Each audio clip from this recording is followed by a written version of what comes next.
Hey, welcome back to a Genshin player's guide to Star Rail. Today, I'll be making some comparisons between the two Hoyoverse games. Honkai Star Rail has such a similar UI, it's hard to not make comparisons. It feels like Hoyoverse made Star Rail UI similar to Genshin to have an easier, less confusing interface.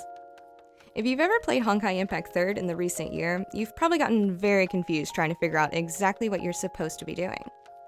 There's story chapters, open world, co-op raids, chronicles, material events, the Abyss, Memorial Arena, Elysian Realm, and there's more, but you can see how this can be confusing for new players. Aichan does have a newbie checklist to help you while you level to 50, however, it can still be kind of overwhelming, especially if you've only played Genshin in the past. However, with Star Rail's new UI, it makes everything a lot easier to understand, and you can clearly see what you need to be doing next. So, let's get the comparison started. When building or raising a character in Genshin, you battle domains and bosses for character or weapon materials, and use the resin to collect those rewards. It's the same situation for Star Rail. Like in Genshin, each material type will come from a different domain, with the domains changing every day. The same goes for Genshin as well.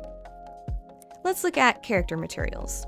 In Genshin, you need materials from a specific domain on a specific day.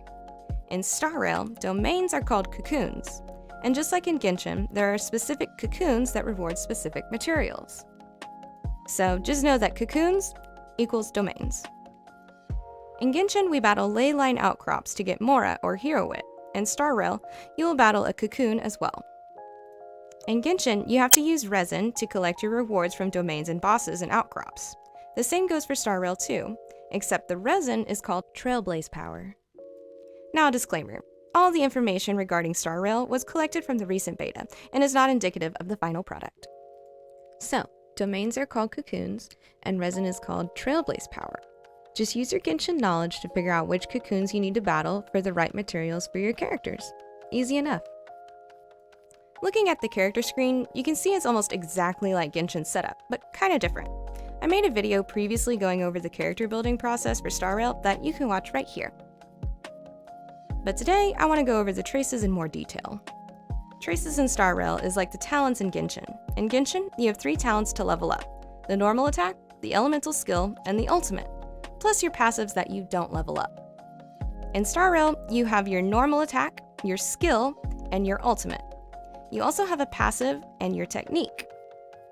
The first 3 are pretty self-explanatory, just like in Genshin, and you level these up normally like you would in Genshin as well. In Star Rail, you have the ability to level up your passive and technique talent as well. Which brings me to the traces screen. Just glancing at it can look very overwhelming, but it's really not that complicated once you take a closer look. Each branch off here is an upgrade or level up, and each section represents a skill or passive. They all take the same materials, and some of the upgrades are level locked.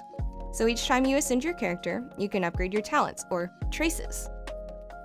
Deciding on which traces to upgrade first can be confusing, but my advice is to pin down how you use a certain character and upgrade your traces by what you use the most. For example, if you use Natasha only for healing, then you'll want to make sure her ultimate has the highest priority. If you use Asta mostly for her E-skill, then you'll want to focus on upgrading her E-skill and possibly her technique as well. Just play around with your characters in battle and see which playstyle fits you best. Most of the characters have pretty self-explanatory uses. There's healers, multi-target damage dealers, single-target damage dealers, and the big burst damage dealers.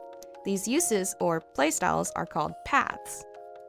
I personally enjoy playing with the characters from the Erudition path. These are the multi-target damage dealers. Their skills and ultimates will focus damage on 2 or more enemies in one turn. It's great for grinding easy cocoons for material farming.